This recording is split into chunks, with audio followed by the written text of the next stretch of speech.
Si parmi tous les exemples, il y a un joueur que la chute a fait énormément de bruit dans les médias, c'est Emmanuel Eboué, qui a été victime de sa naïveté et de son excès de confiance. Ça peut être sa naïveté ou bien son excès de confiance à sa femme, qui est belge, blanche, il faut préciser. C'est un ancien joueur d'Arsenal. C'était pas caché parce qu'il a révélé ses problèmes financiers après son divorce avec sa femme. Il avait déclaré en ce moment-là qu'il avait tout perdu plutôt. Et il a même appelé ses anciens clubs pour pouvoir l'aider. Arsenal n'a pas réagi à sa demande. Mais suite à son appel, c'est Galatasaray qui l'a aidé. Et aujourd'hui, il essaie de se refaire à Abidjan. Il s'est remarié, il a son propre centre de formation. Donc, après aussi, le dernier exemple que je vais prendre, il y a plusieurs exemples. Hein. Il y a Kader Keita qui a été obligé d'arrêter sa carrière précipitamment suite à une blessure et il s'est retrouvé en retraite sans avoir préparé sa retraite. Et dans ces moments de gloire, il était reconnu comme étant le roi de la nuit aussi. Il était maître des soirées chaudes. Il y a quelque temps, dans l'incapacité à supporter les charges qu'il avait, il a été contraint de vendre sa maison de Lyon. Oui, Kader Keita a été contraint de vendre sa maison de Lyon. Et souvent, quand on l'interroge sur sa possibilité de faillite, il répond toujours aux journalistes qu'il n'est pas fini. Il dit ça toujours. Abonnez-vous si ce n'est pas encore fait. C'est très important pour le référencement et puis pour le soutien aussi. Les statistiques nous montrent que à peu près 80% de ceux qui regardent nos vidéos ne se sont pas encore abonnés. Donc, c'est important que vous vous abonnez. C'est votre manière de nous soutenir si vous aimez ce qu'on fait. Et si vous nous suivez sur YouTube, cliquez sur la petite cloche de notification pour pouvoir recevoir nos vidéos à chaque fois que pour pouvoir être notifié à chaque fois que nous faisons des vidéos et des lives. Si vous nous suivez sur Facebook, abonnez-vous simplement. Nous allons aborder un sujet tabou, mais très important, qui est la gestion de l'argent pendant la carrière et après carrière des footballeurs. De l'extérieur, les gens ont cette image, il est footballeur, il a gagné beaucoup d'argent, il est millionnaire, il n'a pas de problème. Mais des études ont montré que entre 40% et 60% des footballeurs, il y a d'autres études même qui ont montré que plus de 60% des footballeurs finissent ruinés, je dis bien finissent ruinés 5 ans après leur carrière. Et c'est une réalité, c'est incroyable, mais c'est une réalité. Bon, merci de me donner voilà, la parole. J'aimerais exhorter tous ceux qui nous regardent à s'abonner, partager, liker et à aussi activer la cloche de notification afin de suivre toutes nos activités sur la chaîne. Voilà, c'est un problème qui est très complexe, comme vous l'avez dit dès le départ. C'est aussi très tabou parce que les gens n'osent pas en parler. C'est carrément un crime de lèse-majesté que de dire qu'un footballeur reconnu, voilà, de par le monde entier, est en faillite. Ça ne fait pas bon à voir, ce n'est pas l'image qu'on veut transmettre. Voilà, pour tous les amoureux de ce sport-là et pour tous ceux qui seront des stars en devenir demain. Mais il faut aussi dire que la gestion, il faut pointer du doigt la gestion de ces, voilà, de ces joueurs-là, de ces stars. Je peux dire de ces stars éphémères. Pour moi, c'est éphémère. Voilà, de ces stars éphémères. Parce que pour moi, quand tu es une grande star, que tu es une star, tu te dois d'avoir une ligne de conduite, une ligne de vie, telle que, je prends un exemple, Didier Drogba, je prends un exemple, comme on appelle, même le roi Pelé, Didier Drogba, l'autre, Yaya Touré. On sait que, bien vrai qu'ils ne sont pas sur les terrains, mais quand on regarde, on sait qu'il y en a. Ils ont quelque chose quand même dans leur compte en banque. Ils sont très respectés. Et voilà. Il n'y a pas que seulement les Africains. Il y a aussi des Brésiliens qui sont aussi férus des soirées. Ronaldinho, qui a fait les choux gras de toute la presse mondiale concernant voilà, sa fortune perdu. Il y a aussi Adriano, qui était, voilà, on l'appelait Adri Pété. Pour ceux voilà, qui le connaissent, il joue à l'Inter de Milan. Un très, très grand joueur. Aujourd'hui, on le voit dans la rue en train de, voilà, et avec la boisson. Je pense qu'il a, dans sa vie, il a plus eu les bouteilles, voilà, de boisson dans la main que le ballon pied. Voilà, parce que c'est comme ça qu'il est. Voilà. Il faut dire que la gestion de cet argent-là, chez nous, on dit c'est comme l'argent des cacao. En fait, ça brûle très vite. Voilà, les mauvais amis, les mauvaises compagnies, les mauvais conseillers, tout de suite pour nous faire virer aussi voilà, dans des excès qui peuvent nous porter préjudice, qui peuvent leur porter préjudice demain. Dans la vie même, c'est comme ça. Quand on est mal entouré et qu'on accepte, d'être entouré, parce que c'est nous qui acceptons d'être mal entourés.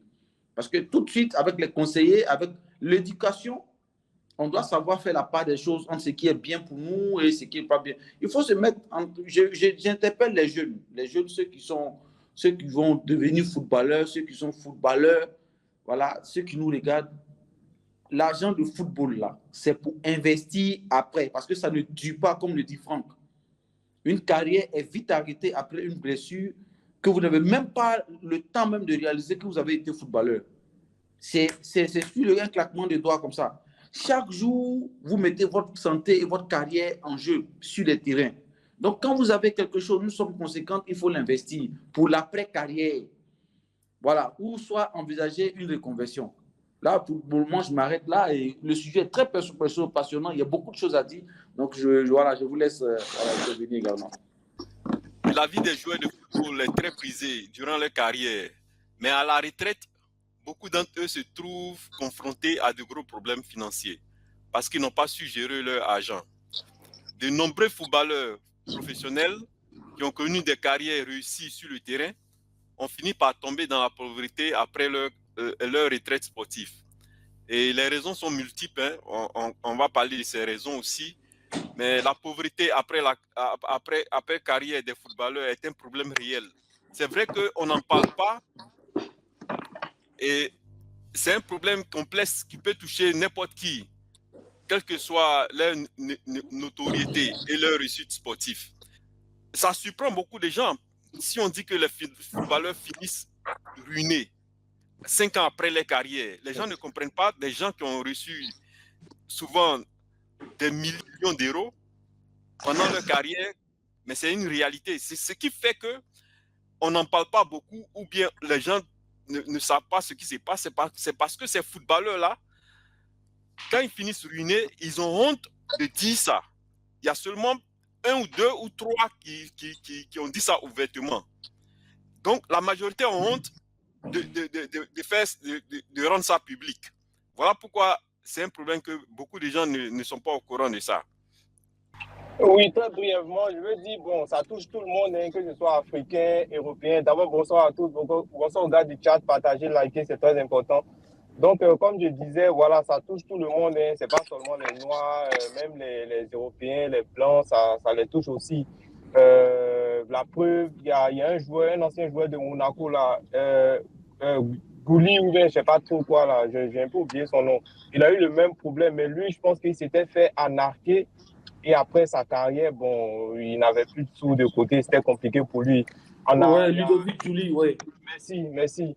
On a même Oumbia, l'international camerounais, là, qui a fait aussi des révélations par rapport à ça, disant que lui-même, il connaît des personnes, des joueurs professionnels qui, en ce moment, sont en panne financière, en fait, parce que pendant leur carrière, ils n'ont soit pas su mettre de côté ou bien ils se sont entourés de mauvaises personnes. Tout à l'heure, Herbert et Alassane ont renchéri sur le fait de l'éducation financière. C'est très important.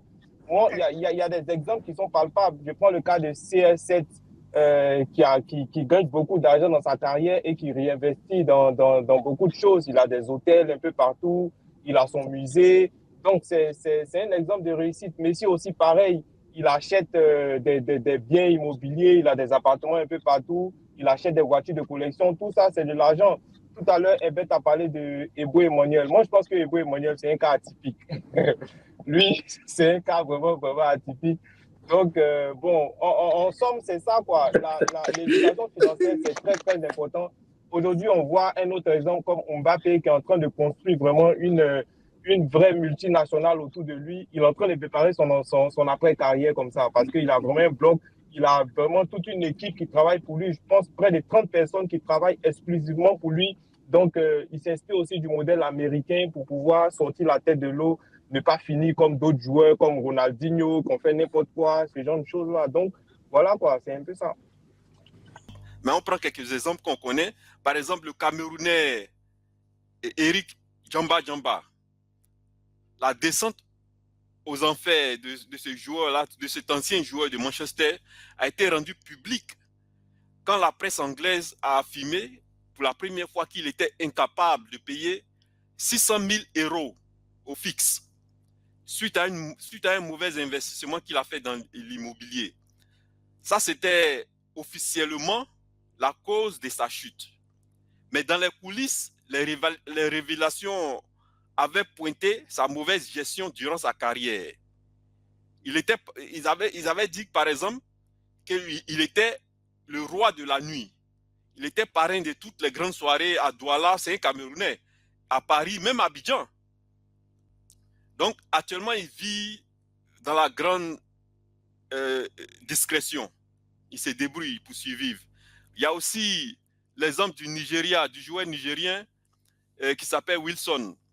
Et il a été escroqué de 3 millions d'euros en 2012. Il a été arnaqué par un pasteur et 2 faux experts conseillers du pétrole. Et depuis ce moment-là, il souffre de troubles mentaux et il n'arrive pas à se ressaisir. Et sa santé mentale est très inquiétante depuis qu'il s'est fait escroquer en 2012. Moi, je pense qu'il y a des facteurs qu'il faut prendre en compte. Le premier élément, c'est l'initiative. Essayez. Dans la vie, là, tant que vous n'essayez pas, vous êtes en train de faire le lit à l'échec. Il faut toujours essayer. Il faut prendre des initiatives. Maintenant, deuxième élément, il faut savoir s'orienter. Qu'est-ce que vous voulez exactement? Quel est votre objectif? Dès que vous avez ces 2 éléments-là, il faut mettre en place quelles sont vos réalités qui peuvent vous permettre d'atteindre votre objectif. Dans les conditions dans lesquelles vous êtes, vous devez vous adapter à cela. Dès que vous faites ça, maintenant, tous les éléments viennent en place. La formation, qui est centrale à tout ce que nous faisons. Il y a un mec qui a dit tout à l'heure, l'auto-éducation. C'est ce qui vous permet d'aller chercher l'éducation qui ne vient de personne. Et c'est ça qui vous fait. Parce qu'on ne peut pas vous l'arracher. De toutes les manières, ce que Dieu a fait sacré dans la vie des hommes, c'est l'enseignement, c'est l'éducation, le savoir. Vous voyez, Einstein, quand il est décédé, quand il est mort, les Américains ont conservé son cerveau à cause de son savoir. Mais ils ne peuvent pas l'avoir parce que c'est sacré par Dieu. On peut vous enlever tout sauf votre savoir. Donc, où nos parents pêchent, nos frères pêchent, ou nous-mêmes nous pêchons, c'est quand nous ne tenons pas compte que nous devons nous éduquer. Ok? Nous pensons tout de suite matériel. Et ça, c'est un problème. Le matériel il est bon, l'argent il est bon, mais tant que vous n'êtes pas éduqué, vous ne pouvez pas dompter le matériel et l'argent. Vous ne saurez jamais la valeur de l'argent et du matériel. Donc, pour être court, tout ce que vous avez dit a son sens. Il faut s'éduquer, mais il ne faut pas s'éduquer simplement parce que je crois que quand je vais finir, là, je n'ai plus de travail. Ce n'est pas comme ça. Il faut s'éduquer pour être bien dans la vie et rechercher le bien. Merci à vous. Ok. Oui, il faut dire que beaucoup peuvent se demander qu'est-ce qui pousse ces footballeurs qui, au sommet de leur carrière, qui touchent beaucoup d'argent, à être ruinés 5 ans après leur carrière. Il y a beaucoup de choses qui font que ces footballeurs se retrouvent ruinés 5 ans après leur carrière. Durant leur carrière, il faut dire qu'ils sont comme nous, c'est-à-dire la majorité des gens, ils n'ont pas reçu d'éducation financière à l'école. Ça ne s'apprend pas à l'école. L'éducation financière ne s'apprend ça, c'est dans tous les pays. Hein. Ce n'est pas seulement dans un pays particulier. Ça, même en Amérique, dans tous les pays, l'éducation financière ne s'apprend pas à l'école. À la maison aussi, les parents ne nous apprennent pas comment gérer notre argent quand on grandit. Donc, il y a ce premier facteur qui est très important. Ça, c'est le premier facteur. Et le deuxième facteur, c'est que ceux qui ont des conseillers financiers, il y a certains d'entre eux qui ont des mauvais conseillers financiers, des gens qui ne sont pas honnêtes. Donc, ils n'arrivent pas à faire la différence entre ceux qui sont mauvais et ceux qui ne sont pas bons. Donc, quand tu tombes sur un mauvais conseiller financier, il peut voler ton argent. Si c'est arrivé, il y a plusieurs cas comme ça, des joueurs qui ont été volés par leurs conseillers financiers. Donc, ça, c'est aussi un grand problème. C'est-à-dire que les joueurs doivent faire attention à ceux qui choisissent pour les conseiller financièrement. Donc, voilà pourquoi ça revient toujours à l'éducation financière. S'ils sont éduqués financièrement, ils pourront décerner qui est mauvais et qui n'est pas bon. Et puis, ils vont essayer de faire attention à la gestion de leur argent par leurs conseillers financiers. Ou bien à ceux qui s'occupent de leur affaire, de leur affaire d'argent, ou bien de leur investissement, je veux dire. Oui, l'éducation financière, pour moi, c'est la clé. Hein? C'est la clé. Bien sûr, bien sûr. C'est la clé. Et ce n'est pas seulement les joueurs, c'est tout le monde. Hein? C'est tout le monde. Mais le plus important, les joueurs, ça surprend beaucoup de gens parce qu'eux, ils ont les moyens. Certains peuvent trouver l'excuse qu'on ne peut pas s'éduquer financièrement, même si ils peuvent, ça ne coûte pas trop cher. C'est des trucs que c'est comme ils investissent en eux-mêmes, en fait. Il faut considérer ça comme un investissement en toi-même. C'est 3 fois rien, l'investissement. Bon, nous, en Afrique, on n'a pas forcément cette culture-là, tu vois. Oui. Donc, voilà, on n'a pas forcément cette culture-là. Quand on gagne, on gagne. Bon, si on peut faire quelque chose au pays, on va construire un immeuble ou bien quelque chose comme ça. Mais généralement, les joueurs africains, ils ne préparent pas vraiment leur après-carrière. Moi, je n'ai pas souvenir comme ça d'un joueur qui a vraiment... voilà. On parle des joueurs, même quand ils disent... Il y a aussi les célébrités comme les artistes, les comédiens. On a vu, après leur carrière, ils sont toujours ruinés. Il faut que les ministres, quand ils ont eu un problème, il faut que les ministres interviennent. Oui. Mais rapidement. Oui. J'ai l'impression que vous mettez l'accent beaucoup sur l'éducation financière. Non, c'est une éducation multidimensionnelle qu'il faut avoir si vous voulez réussir dans la vie. Vous savez, les finances sont des choses très, très, très, très sensibles. Les finances peuvent s'écrouler en une seconde. On a vu aux États-Unis ici, quand la bourse de New York a crashé, vous avez vu, dans les années de 1929, ce que ça a créé. Des milliardaires ont marché pour aller à la maison à pied. Parce qu'ils n'avaient pas pris d'autres dimensions de la réussite. Oui, et peut-être le mot éducation financière peut te faire penser à quelque chose d'autre. Pourtant, nous, on est en train de faire référence à quelque chose qui est très simple. Peut-être si je t'explique ça, rapidement, tu vas comprendre que tu essaies de mettre ça un peu trop loin. Okay. Nous, quand on dit éducation financière, on fait référence à comment gérer ton propre argent. C'est la gestion, en fait. Tu gères ton entreprise parce que tu es toi-même ton entreprise. Tu n'as pas besoin d'un footballeur. Tu es un artiste, tu es un comédien, tu as un travail professionnel, n'importe quel boulot. L'éducation financière dont nous on parle là, ça t'apprend à comment gérer ton argent. Quand tu mets de l'argent de côté, qu'est-ce que tu fais avec cet argent que tu mets de côté? Il ne suffit pas de mettre de l'argent de côté. Ça t'apprend à investir cet argent-là pour que tu aies une entrée d'argent qui va permettre de vivre dans le futur après ta retraite. C'est comme ou bien même un principe qui est simple. Quand on parle d'éducation financière, bon, ça c'est le b.a.-ba. Il faut dépenser moins que tu ne gagnes. Voilà, c'est de ça que nous on parle, Alassane. Mais Franck, oui. Je ne vais pas faire des polémiques autour de ça. Mais on n'apprend pas ça à l'école. Hein? C'est ce que nous on est en train de dire là. Non, oui. Ce que je voulais dire, c'est que vous allez beau mettre de l'argent à côté pendant 20 ans. Mais si vous ne savez pas comment l'investir, mais c'est l'éducation financière qui va t'apprendre comment investir. C'est ce qu'on est en train de dire là. D'accord, j'ai compris. Voilà, c'est ça. Oui. Il faut dire que Herbert a mentionné quelque chose aussi au niveau des joueurs comme des joueurs comme Didier Drogba et Samuel Eto'o et Patrice Mboma plutôt, c'est ça, qui sont des modèles à suivre pour les jeunes, pour la jeune génération des footballeurs. Oui, parce que ce sont des gens qui ont pris conscience qu'ils ont investi. Il y a aussi Marcel Desailly. Voilà, il y a ces exemples-là. Oui, il faut noter que certains joueurs ont su investir et ils vivent aujourd'hui une vie très paisible à la retraite. Donc, c'est important de mentionner ça. Donc, ce sont des modèles à suivre pour la jeune génération de footballeurs. Même nos joueurs qui sont en Côte d'Ivoire, qui n'ont pas ce genre de salaire, c'est vrai que voilà, c'est une des raisons pourquoi nous avons créé ces chaînes-là. C'est la condition de vie de nos footballeurs, pour nos joueurs qui jouent dans le championnat local.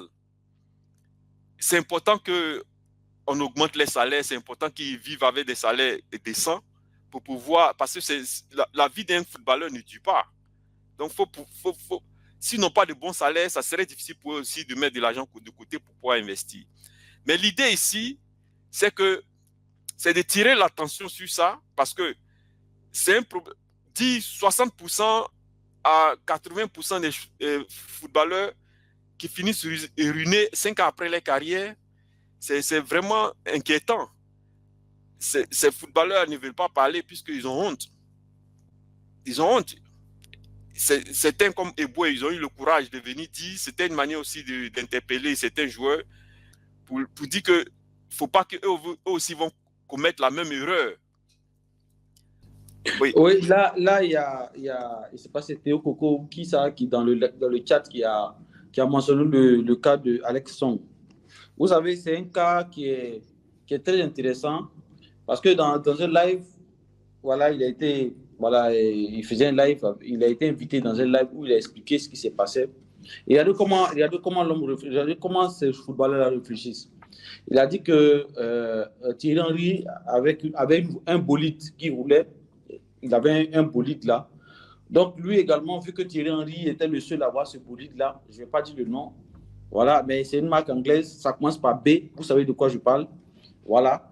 B, puis à la fin, c'est Lé. Voilà. Donc voilà, c'était pour l'édition de l'année que Thierry Henry avait en sa possession. Et lui, il a voulu faire comme Thierry Henry. Mais il faut dire que pour que Thierry Henry puisse acheter ce bolide là, ce n'est même pas son argent. Il fait sûrement la publicité. Ce sont des sponsors qui lui ont certainement donné, voilà, ce bolide-là en cadeau, ou bien, voilà, c'est pour faire la publicité de la voiture. Mais lui, il va, avec son argent, il va acheter ce bolide-là qui lui a coûté très cher. Et en plus, il dit que quand il est venu à l'entraînement, il s'est senti homme, quoi. En fait, il s'est senti dans ce élément parce qu'il fait comme la star de l'équipe. Voilà, et il a le même bolide. Et il a fallu que le gars lui demande, Thierry lui demande, est-ce que tu t'en sors? Il a dit oui, mais lui-même personnellement, il sait que ne serait-ce que le carburant, le plein qu'il fait de cette voiture-là, quand il accélère, une seule accélération, ça finit combien de litres? Il souffrait. Et sur le conseil de Thierry Henry, il a bien réfléchi, il a revendu cette voiture-là.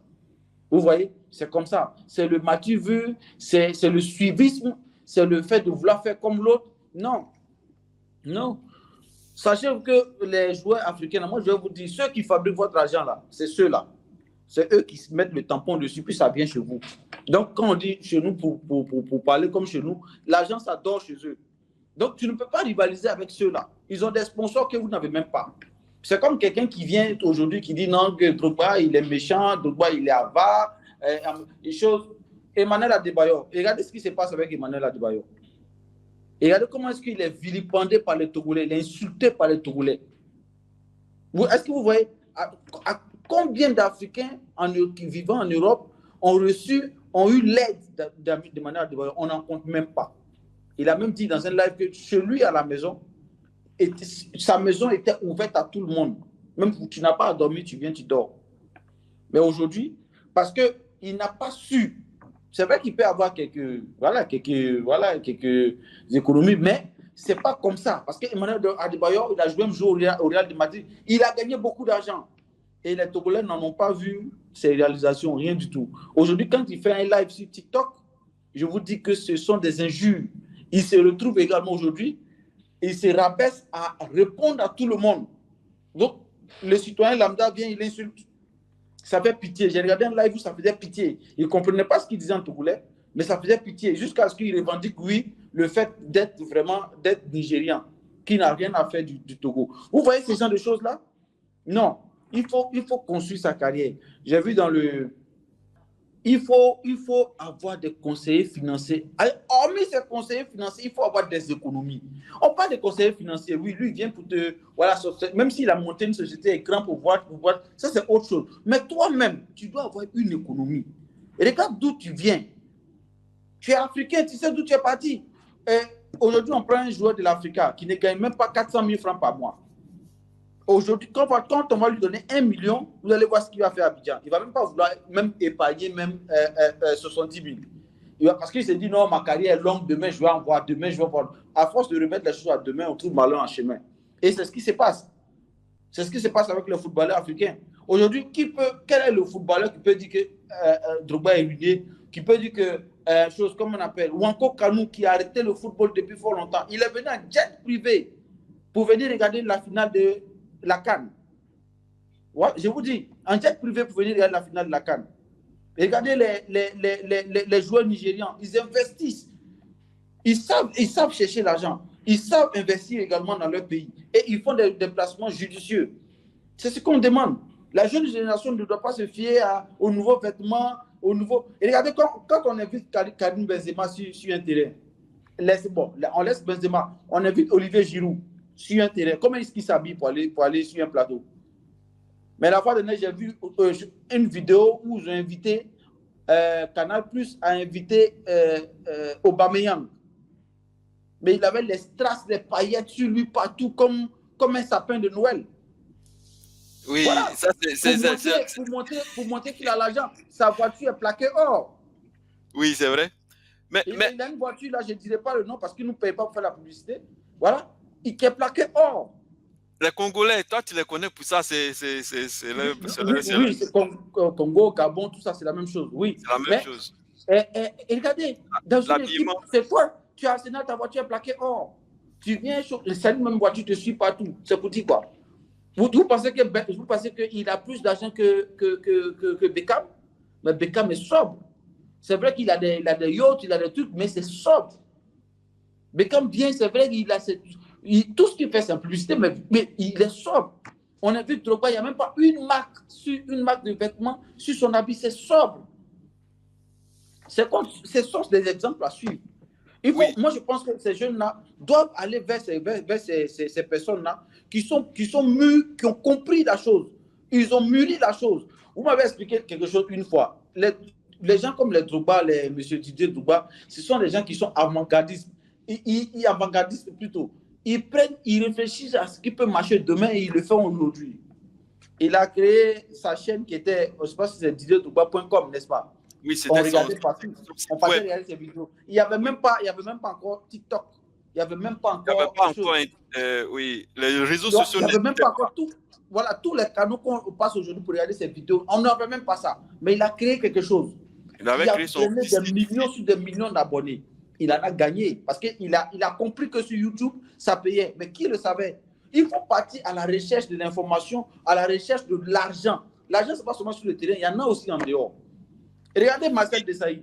Marcel Desailly, avec sa compagnie, je ne vais pas aussi citer, voilà, ça commence à bête, et puis à la fin, vous savez, quand vous tapotez, voilà, il y a le nom. Je ne vais pas dire le nom, parce que nous ne payons pas, on fait également la publicité. Nous n'encourageons pas aussi le fait de ces jeux, parce que nous considérons que ce sont les jeux hasard. Donc, il est créateur de ce jeu-là. Et aujourd'hui, là, il est multimilliardaire. C'est-à-dire qu'il a réfléchi à quelque chose. Si quelqu'un aime le football, il peut y investir de l'argent pour essayer de gagner de l'argent. Il investit quelque chose. Aujourd'hui, il en gagne. C'est comme ça qu'il faut réfléchir. Il ne faut pas réfléchir à acheter la dernière maison. Non, la dernière Brabus. Non, non. La carrière, ça commence et ça se termine. Et quand ça se termine, Si on n'a pas bien négocié le virage, ça devient très, très, très... Tu n'as même pas envie de lever la tête même dans la rue. Hein. Voilà. Moi, je vois beaucoup de lives d'anciens joueurs, mais franchement, dit, c'est pas ça. On ne le connaît même pas, le joueur, tellement il est désagréable. Voilà. Oui, pour moi, ce que tu as dit, tout est vrai, mais ton conseil, c'était de suivre l'exemple de ceux qui ont réussi, ceux qui ont pu bien préparer leur carrière après retraite, leur retraite plutôt. Mais tu as dit, ils n'ont qu'à aller prendre conseil avec ces gens. Je pense que le plus facile à faire, la fondation même, c'est l'éducation financière. C'est-à-dire que si tu ne t'éduques pas financièrement, ça serait difficile. Tu vas pas comprendre certains trucs. Tu vas pas comprendre ça, c'est la base. Tu n'as pas besoin d'aller à l'école pour t'éduquer financièrement. Tu n'as pas besoin d'aller à l'école. Tu prends une formation avec le salaire qu'ils gagnent, même au début ou bien à la fin ou bien au milieu de leur carrière, ça ne coûte rien ces formations-là. Et c'est des formations qui ne font pas 6 mois, ça ne fait même pas 1 mois. C'est des formations qui peuvent suivre en 3 heures de temps minimum. Je veux dire maximum. Et puis ils sont formés, ils comprennent le système. Ce n'est pas un truc qu'ils doivent aller à l'école pour faire. Et puis faire ça surtout à partir de la maison. Pour moi, la solution ici, c'est l'éducation financière. On ne peut pas contourner ça. C'est-à-dire ça t'ouvre l'esprit au niveau sur l'argent. Et s'ils font ça, maintenant, s'ils veulent prendre d'autres conseils, c'est additionnel. Parce que quoi? Ce qui manque ici, c'est que quoi? Comme tu as bien souligné aussi le fait que ça s'explique, le fait qu'ils sont ruinés s'explique par leur prise de décision qui sont influencées dans le contexte dans lequel ils vivent, parce qu'ils voient le style de vie des autres joueurs. Et ils essaient de se conformer aux habitudes et styles de vie en vigueur dans le milieu qu'ils sont. C'est-à-dire les autres joueurs, ils copient un peu les autres joueurs, chacun a beaucoup d'argent, ils dépensent et ils acceptent de dépenser de manière sans réfléchir en fait. Ils achètent, parce qu'ils ont l'argent, ils achètent des voitures de luxe, des objets par excellence et pour afficher publiquement leur réussite sociale. Et ça, c'est pas un truc qui est mauvais en soi, mais tu dois mettre de l'argent de côté. C'est pas seulement mettre de l'argent de côté, Herbert, parce que si c'était mettre de l'argent de côté, si mettre de l'argent de côté suffisait, après 5 ans, les gens n'allaient pas être ruinés. Parce que ce qu'un des joueurs a dit, c'est que quand ils ont fini sa carrière, il y avait plus. Quand ils finissent leur carrière de football, il n'y a plus d'entrée d'argent. Subitement, il n'y a plus d'entrée d'argent. Mais les dépenses, tu es obligé de le faire, ça continue. Dans la vie, tu dois forcément dépenser, manger, transport, et leur style de vie est élevé, leur niveau de vie est élevé. Donc, il était obligé de puiser dans l'argent qu'il a mis de côté, l'argent que tu leur demandes de mettre de côté. Et à un certain moment, l'argent qu'il a mis de côté est fini puisque les dépenses, il n'y a pas d'entrée. Donc c'est là qu'il était obligé maintenant de vendre ses voitures de luxe, de vendre les biens pour pouvoir continuer à faire les dépenses. Et quand ça, tout c'est fini, maintenant, il n'a rien. Tu comprends? Donc, non seulement, quand tu t'éduques financièrement, on te dit de mettre de l'argent de côté, mais d'investir cet argent. On t'apprend à investir cet argent pour avoir des revenus. Et ce sont ces revenus-là, quand tu vas arrêter ta carrière, puisque il y a encore, l'argent de football ne rentre pas, mais l'argent, les revenus de tes investissements rentrent. Ça te permet de couvrir tes dépenses. L'idée ici, c'est l'éducation financière qui t'apprend tous ces genres de trucs-là. Donc pour moi, c'est la base. C'est la base. Et je dirais que moi, mon conseil à ces jeunes-là, même pas aux jeunes, à tous les joueurs, tu n'as pas besoin d'être forcément un jeune joueur. Mais si tu n'as pas mis de l'argent de côté, ou bien si tu as mis de l'argent de côté, tu comptes sur ça, il faut commencer à penser aux investissements. Et voilà pourquoi la formation est importante. Parce que quand tu vas investir aussi, il faut savoir comment investir. Même si tu n'es pas le gérant de tes affaires, il faut te former. Même si tu ne serais pas la personne qui va gérer tes propres affaires, il faut te former pour avoir... Parce que on a eu beaucoup de gens qui ont doublé les gens. Donc, c'est la formation qui va faire que c'est difficile qu'on te double. Et puis, tu vas apprendre durant ta formation que la confiance n'exclut pas le contrôle. La confiance en matière de business, quand tu investis, quand tu fais des affaires, la confiance n'exclut pas le contrôle. Ça veut dire que tu confies ton argent, ton business à des gens qui vont investir pour toi, qui vont faire tes business. Il y a des managers, puisque toi tu es un footballeur, tu n'as pas le temps de faire ça. Mais, ça dit que tu leur fais confiance, mais ça n'exclut pas le contrôle. Et comment tu vas pouvoir contrôler? C'est-à-dire qu'il faut avoir été formé et puis savoir ce qui se passe. Quand ils vont te dire, bon, on a fait profit de 10 000 euros, alors qu'ils ont fait profit de plus de 50 000 euros, il y a un joueur qui a dit ça. Il a donné son argent pour ouvrir un business. Et c'était un grand restaurant, il avait mis son nom devant. Et le restaurant faisait rentrer, pendant les temps de fête, les périodes de fête, ce restaurant faisait rentrer plus de 50 000 euros de profit. Mais le gérant à qui il a confié, lui, disait non, cette année, pendant les fêtes, on a eu 15 000 euros de profit. Mais comme il n'avait rien, il ne savait pas. C'est après, il s'est rendu compte que le gars le voulait. Parce que les fournisseurs commençaient à se plaindre qu'il ne recevait pas l'argent. Il était obligé d'enlever ce manager-là. Et puis, il a un moment lui-même, il s'est imprégné dans le business. Et puis, il a vu que l'année où lui-même il a géré, il a fait plus de 50 000 euros pendant les fêtes de profit. Donc, le gars le voulait. Si vous n'êtes pas footballeur, la situation de ces footballeurs-là, complètement ruinés, peut vous servir de leçon. Ce n'est pas seulement les footballeurs. Et vous aider à gérer votre argent pour préparer aussi votre retraite. Un joueur lui-même, un joueur sur un terrain, un joueur c'est un symbole. Oui. Un joueur c'est un symbole. Un joueur c'est je peux dire, c'est comme une marque de parfum ou de choses, ou de voiture. Il doit savoir se vendre. C'est vrai qu'il faut qu'il fasse des formations, comme vous l'avez dit, c'est ce qui est très important pour n'importe qui, même un citoyen lambda. Parce que les gens tu dois avoir 20 millions par mois. Mais comment investir? Comment faire pérenniser ces entrées-là? C'est pourquoi on dit de se former, oui. Mais est-ce qu'ils veulent se former? Est-ce qu'ils veulent se former? Et regardez, je prends un exemple. Vous voyez, on a en Afrique une manière de voir les choses, c'est que je mets en banque, cet argent-là va me servir demain, comme vous l'avez dit là, va me servir demain, quand je serai vieux. Non, l'argent finit. L'argent là, ça finit. La maintenant tu n'as pas eu, tu as cherché. Si toi tu as eu, c'est que c'est fini quelque part, puis toi tu as eu. Donc, il faut savoir, pour pérenniser ça, il faut faire des investissements judicieux. Il faut, comme vous le dites, une éducation financière. Il faut savoir s'entourer. Il faut savoir se faire conseiller.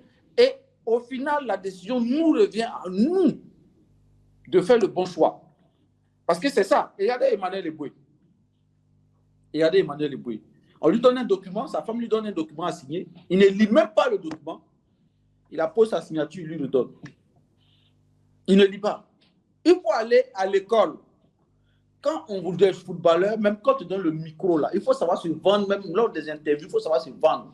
Ah, celui-là, il s'exprime bien. Après les matchs, il a de bonnes interventions. C'est ce qui fait qu'après, vous voyez sur les canaux plus là, les joueurs qui sont beaucoup interviewés, après leur carrière de footballeur, ils deviennent consultants. Parce qu'on sait que tu as l'aura, tu as une manière de parler, tu as une manière de t'exprimer au micro, même si ce n'est pas la même somme que tu reçois, au moins tu es toujours sur le plateau, tu es toujours visible. Parce que ces gars-là, ce qui fait qu'ils tombent dans la dépression, c'est qu'ils n'ont plus la visibilité qu'ils ont auparavant. Ils n'ont plus la visibilité qu'ils ont auparavant. Le téléphone qui sonnait 50 fois par jour, le téléphone ne peut même pas sonner, même 10 fois. Si ce n'est pas ton père, tes frères qui t'appellent, personne d'autre ne t'appelle. Voilà, moi je pense que ce que vous venez de dire, c'est très important. Il faut qu'il fasse une éducation financière. Un joueur, une personne doit savoir se vendre et s'exporter. Doit savoir plaire à celui qui le regarde d'abord. Parce que vous-même, Franck, vous êtes une marque. Je suis une marque. Axel est une marque. Alassane est une marque. Niali et Théo Coco également. Donc que chacun fasse de sorte que, en tout cas, que chacun fasse de sorte que il s'inculque ça dans la tête, même à nos descendants. Il faut savoir se vendre. Et il faut savoir, comme vous le dites, avoir une éducation financière, s'auto-éduquer. Parce qu'au final, là, la signature, là, c'est vous qui signez sur le papier. Donc, le libre choix vous incombe, le oui ou le non. Oui. Voilà, moi, c'est ce que j'ai à dire. Oui, il faut dire qu'au niveau de s'éduquer financièrement, il n'y a pas de honte à ça. Hein. C'est des trucs qui peuvent faire personne ne va savoir. Quand Drogba faisait sa formation, il prenait des cours en anglais. Quand il arrivait pour la première fois à Londres, personne ne savait. Et son anglais était parfait. Pendant qu'il jouait, quand il a commencé à Chelsea, il prenait des cours privés avec... moi, personne n'a su, hein, la presse n'a pas su. Moi, à la fin de sa carrière, il a croisé quelqu'un que c'était sa copine qui enseignait Drogba. Elle enseignait Drogba quand Drogba arrivait ici. C'est un anglais, il ne me connaissait pas. Comment je lui ai parlé de Drogba, il dit, ah, mais quand Drogba arrivait, c'est ma copine qui lui donnait des cours privés en anglais. Et donc, lui, il a investi. C'est des trucs qui ne coûtent rien. Donc, pour l'éducation financière, c'est des formations simples qu'il peut faire. Ça ne coûte rien, par rapport à ce qu'il gagne. Abonnez-vous si ce n'est pas encore fait. C'est très important pour le référencement et puis pour le soutien aussi. C'est votre manière de nous soutenir si vous aimez ce qu'on fait. Et si vous nous suivez sur YouTube, cliquez sur la petite cloche de notification pour pouvoir être notifié à chaque fois que nous faisons des vidéos et des lives. Si vous nous suivez sur Facebook, abonnez-vous simplement.